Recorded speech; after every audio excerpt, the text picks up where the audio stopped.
ओम सप्तमः सर्ग, 7वां सर्ग। भगवान विष्णु द्वारा राक्षसों का संहार और पलायन। अगस्त्य जी कहते हैं, रघुनंदन, जैसे बादल जल की वर्षा से किसी पर्वत को आप्लावित करते हैं, उसी प्रकार गर्जना करते हुए वे राक्षस रूपी मेघ अस्त्रों रूपी जल की वर्षा से नारायण रूपी पर्वत को पीड़ित करने लगे।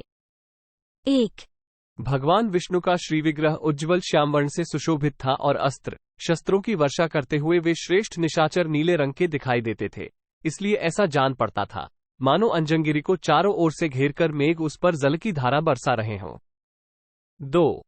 जैसे टिड्डी दल धान आदि के खेतों में, पतंगे आग में, डंक मारने वाली मक्खियां मधु से भरे हुए घड़े में और मगर समुद्र में घुस जाते हैं, उसी प्रकार राक्षसों के धनुष से छूटे हुए वज्र, वायु तथा मन के समान वेग वाले बाण भगवान विष्णु के शरीर में प्रवेश करके इस प्रकार लीन हो जाते थे, जैसे प्रलय काल में समस्त लोग उन्हीं में प्रवेश कर जाते हैं। 3, 4। रथ पर बैठे हुए योद्धा रथों सहित, हाथी सवार हाथियों के साथ, घुड़सवार घोड़ों सहित तथा पैदल पांव पयादे ही आकाश में खड़े थे। 5। उन राक्षस राजों के शरीर पर्वत के समान विशाल थे। उन्होंने सब ओर से शक्ति, रिष्टि, तोमर और बाणों की वर्षा करके भगवान विष्णु का सांस लेना बंद कर दिया। ठीक उसी तरह जैसे प्राणायाम द्विज के श्वास को रोक देते हैं। 6। जैसे मछली महासागर पर प्रहार करे, उसी तरह वे निशाचर अपने अस्त्र शस्त्रों द्वारा श्रीहरि पर चोट करते थे। उस समय दुर्जय देवता भगवान विष्णु ने अपने शांगर धनु शकों खींचकर राक्षसों पर बाण बरसाना आरंभ किया। 7। वे बाण धनुष को पूर्ण रूप से खींचकर छोड़े गए थे, अतः वज्र के समान असह्य और मन के समान वेगवान थे। उन पैने बाणों द्वारा भगवान विष्णु ने सैकड़ों और हजारों निशाचरों के टुकड़े टुकड़े कर डाले। 8। जैसे हवा उमड़ी हुई बदली एवं वर्षा को उड़ा देती है, उसी प्रकार अपनी बाण वर्षा से राक्षसों को भगाकर पुरुषोत्तम श्रीहरि ने अपने पांचजन्य नामक महान शंख को बजाया। 9। संपूर्ण प्राणशक्ति से श्रीहरि के द्वारा बजाया गया वो जल जनित शंखराज भयंकर आवाज से तीनों लोकों को व्यथित करता हुआ सा गूंजने लगा। 10। जैसे वन में दहाड़ता हुआ सिंह मतवाले हाथियों को भयभीत कर देता है, उसी प्रकार उस शंखराज की ध्वनि ने समस्त राक्षसों को भय और घबराहट में डाल दिया। 11। वह शंख ध्वनि सुनकर शक्ति और साहस से हीन हुए घोड़े युद्ध भूमि में खड़े न रह सके, हाथियों के मद उतर गए और वीर सैनिक रथों से नीचे गिर पड़े। 12। सुंदर पंख वाले उन बाणों के मुखभाग वज्र के समान कठोर थे। वे शांगर धनुष से छूटकर राक्षसों को विदीर्ण करते हुए पृथ्वी में घुस जाते थे। 13। संग्राम भूमि में भगवान विष्णु के हाथ से छूटे हुए उन बाणों द्वारा छिन्न भिन्न हुए निशाचर वज्र के मारे हुए पर्वतों की भांति धराशायी होने लगे। 14। श्रीहरि के चक्र के आघात से शत्रुओं के शरीरों में जो घाव हो गए थे, उनसे उसी तरह रक्त की धारा बह रही थी, मानो पर्वतों से गेरू मिश्रित जल का झरना गिर रहा हो। 15। शंखराज की ध्वनि, शांगर धनुष की टंकार तथा भगवान विष्णु की गर्जना, इन सबके तुमुल नाद ने राक्षसों के कोलाहल को दबा दिया। 16। भगवान ने राक्षसों के कांपते हुए मस्तकों, बाणों, ध्वजाओं, धनुषों, रथों, पताकाओं और तरकसों को अपने बाणों से काट डाला। 17।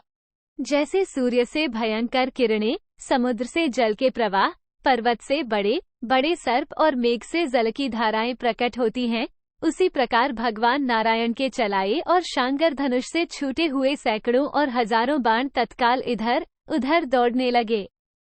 18, 19। जैसे शर्भ से सिंह, सिंह से हाथी, हाथी से बाघ, बाघ से चीते, चीते से कुत्ते, कुत्ते से बिलाव, बिलाव से सांप और सांप से चूहे डरकर भागते हैं, उसी प्रकार वे सब राक्षस प्रभावशाली भगवान विष्णु की मार खाकर भागने लगे। उनके भगाए हुए बहुत से राक्षस धराशायी हो गए। 20, 22। सहस्रों राक्षसों का वध करके भगवान मधुसूदन ने अपने शंख पांचजन्य को उसी तरह गंभीर ध्वनि से पूर्ण किया, जैसे देवराज इंद्र मेघ को जल से भर देते हैं। भगवान नारायण के बाणों से भयभीत और शंखनाद से व्याकुल हुई राक्षस सेना लंका की ओर भाग चली। 24। नारायण के सायकों से आहत हुई राक्षस सेना जब भागने लगी, तब सुमाली ने रणभूमि में बाणों की वर्षा करके उन श्रीहरि को आगे बढ़ने से रोका। 25। जैसे कोहरा सूर्यदेव को ढक लेता है, उसी तरह सुमाली ने बाणों से भगवान विष्णु को आच्छादित कर दिया। ये देख शक्तिशाली राक्षसों ने पुनः धैर्य धारण किया। 26। उस बलाभिमानी निशाचर ने बड़े जोर से गर्जना करके राक्षसों में नूतन जीवन का संचार करते हुए से रोषपूर्वक आक्रमण किया। 27। जैसे हाथी सूंड को उठाकर हिलाता हो, उसी तरह लटकते हुए आभूषण से युक्त हाथ को ऊपर उठाकर हिलाता हुआ वो राक्षस विद्युत सहित सजल जलधर के समान बड़े हर्ष से गर्जना करने लगा। 28। तब भगवान ने अपने बाणों द्वारा गरजते हुए सुमाली के सारथी का जगमगाते हुए कुंडलों से मंडित मस्तक काट डाला। इससे उस राक्षस के घोड़े बैलगाम होकर चारों ओर चक्कर काटने लगे। 29। उन घोड़ों के चक्कर काटने से उनके साथ ही राक्षसराज सुमाली भी चक्कर काटने लगा। ठीक उसी तरह जैसे अजितेंद्रिय मनुष्य विषयों में भटकने वाली इंद्रियों के साथ साथ स्वयं भी भटकता फिरता है। 30। जब घोड़े रणभूमि में सुमाली के रथ को इधर उधर लेकर भागने लगे, तब माली नामक राक्षस ने युद्ध के लिए उद्यत हो धनुष लेकर गरुड़ की ओर धावा किया। राक्षसों पर टूटते हुए महाबाहु विष्णु पर आक्रमण किया। 31 1/2। माली के धनुष से छूटे हुए सुवर्णभूषित बाण भगवान विष्णु के शरीर में उसी तरह घुसने लगे जैसे पक्षी क्रौंच पर्वत के छिद्र में प्रवेश करते हैं।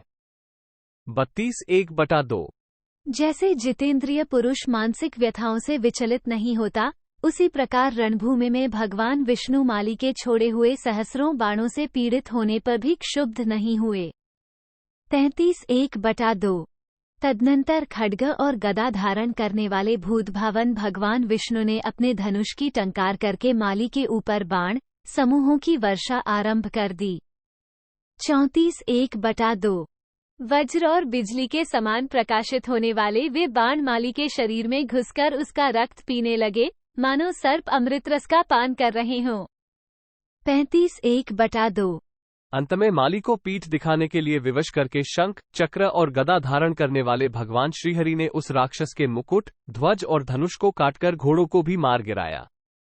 36 1/2। रथहीन हो जाने पर राक्षस प्रवर माली गदा हाथ में लेकर कूद पड़ा, मानो कोई सिंह पर्वत के शिखर से छलांग मारकर नीचे आ गया हो। 37 1/2। जैसे यमराज ने भगवान शिव पर गदा का और इंद्र ने पर्वत पर वज्र का प्रहार किया हो, उसी तरह माली ने पक्षीराज गरुड़ के ललाट में अपनी गदा द्वारा गहरी चोट पहुंचाई।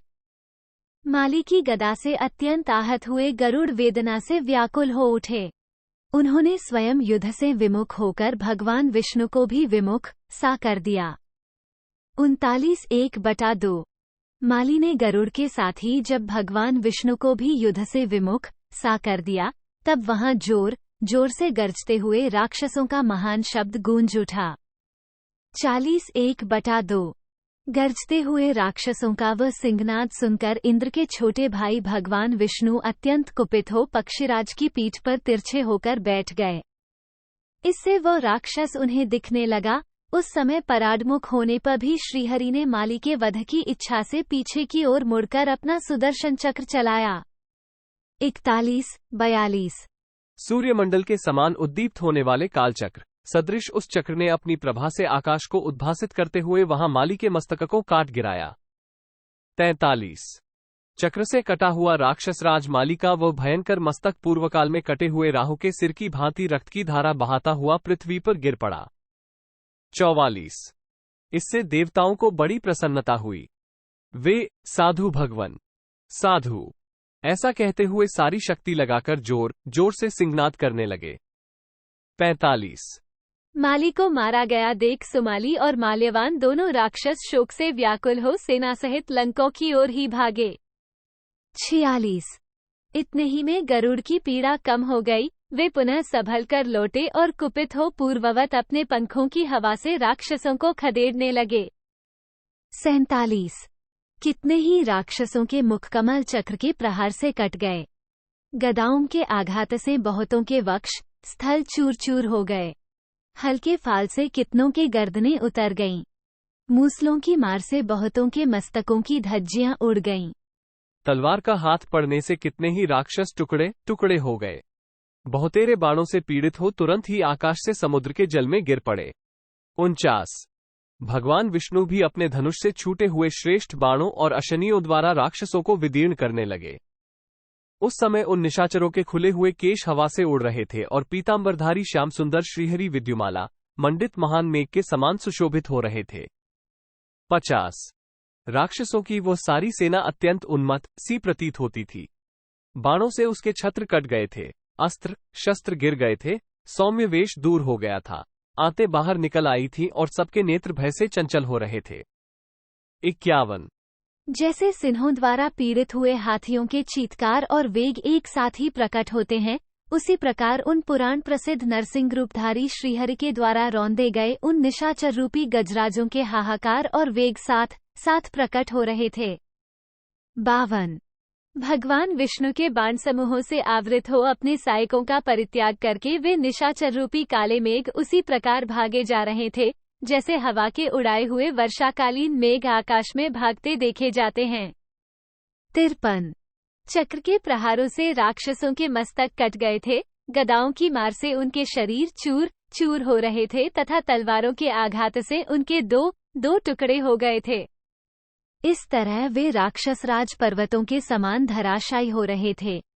54 लटकते हुए मणिमय हारों और कुंडलों के साथ गिराए जाते हुए नील मेघ सदृश उन निशाचरों की लाशों से वो रणभूमि पट गई थी।